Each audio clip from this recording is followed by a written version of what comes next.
শীতের সকালে তাড়াতাড়ি ঘুম থেকে উঠতে কার ভাল লাগে বলো? আর ঠিক এই কারণেই আমার কোনোদিনও পিজিতে ব্রেকফাস্ট করা হয় না। যদি অফিসে কোনোদিনও মুসলিম বা কর্নফ্লেক্স খেলাম তো ভালো, নয়তো সেরকম ভাবে খাওয়াই হয় না। তো hello guys, welcome back to my new blog. আজকে যেহেতু তাড়াতাড়ি একটু সকালে উঠে পড়েছি, তাই জন্য ভেবেছিলাম পিজি থেকে ব্রেকফাস্টটা করে বেরো। আর নিচে গিয়ে দেখি এখানে পেপার ধোসা দিয়েছে। পেপার ধোসা খেতে আমার মোটামুটি ভালোই লাগে। তবে সত্যি কথা বলতে পিজিতে যাই বানিয়ে নিক না কেন, পিজির খাবার সত্যি টেস্টটা অতটা ভালো হয় না।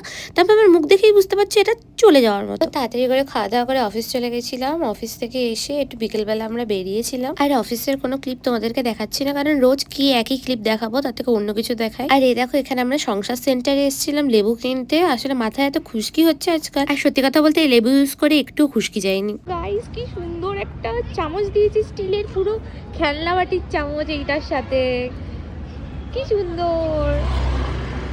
আর তারপরে সংসার সেন্টার থেকে আমি একটা আইসক্রিম আর ও একটা কোল্ড ড্রিঙ্কস কিনে নিয়ে আমরা এসেছিলাম রাত্রিবেলা রুটির সাথে খাওয়ার জন্য চিলি চিকেন কিনতে।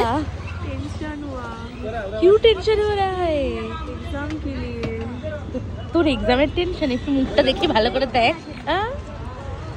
টেনশন হচ্ছে অন্য কিছু। उसने पढ़ाया है।